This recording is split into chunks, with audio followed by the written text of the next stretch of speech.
name is Samantha, and I'm going to be reading Small Favors by Erin A. This book is one of our top 15 for the Howard County Reads. We also did an episode on Off the Books with B&S featuring this book. We gave it a 10 out of 10. It's probably my favorite book from 2022. So here we go. Samuel was there, already a part of the crowd gathered around the porch of Elder Amos McCleary's store. Across from the clapboard schoolhouse, the general store was centered at the heart of Amity Falls. It was the place where good news came to be spread and bad news was met with instant comfort.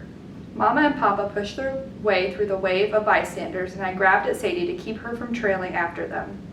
Mary stood next to me, tall and slim, coming nearly to my shoulders.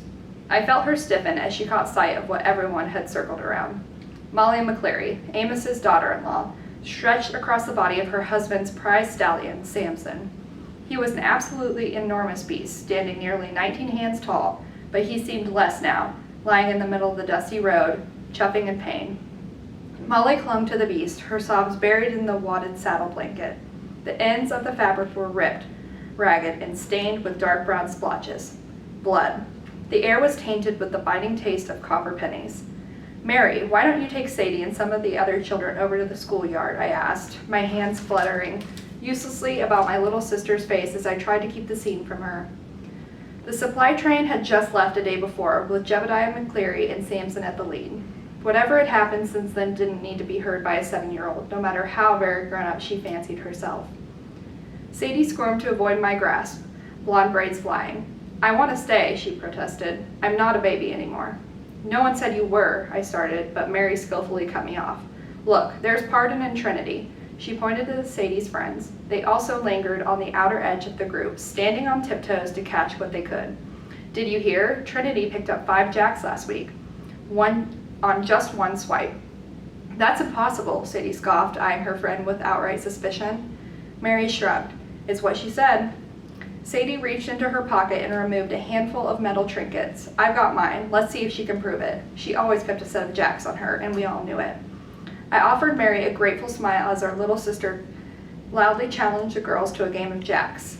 They were soon out of earshot, spreading their lightweight voile skirts across the schoolhouse steps.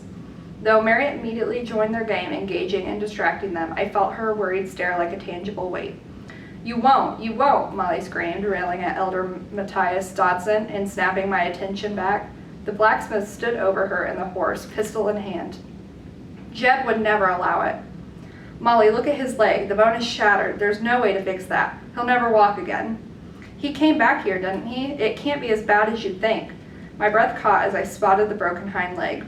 It twisted to the side at an impossibly wrong angle. Matthias was right. The bones would never properly heal.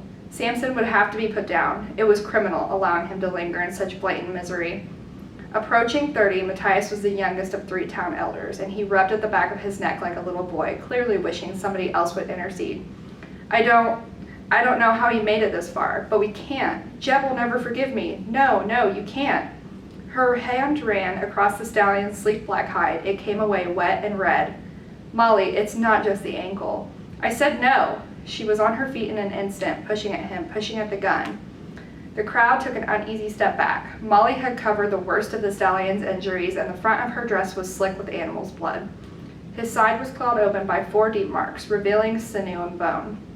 Samson shifted uncomfortably, his breathing labored. Flecks of white foam gathered in the corners of his velvety lips. Mama stepped in, her hands out to show that she meant no harm.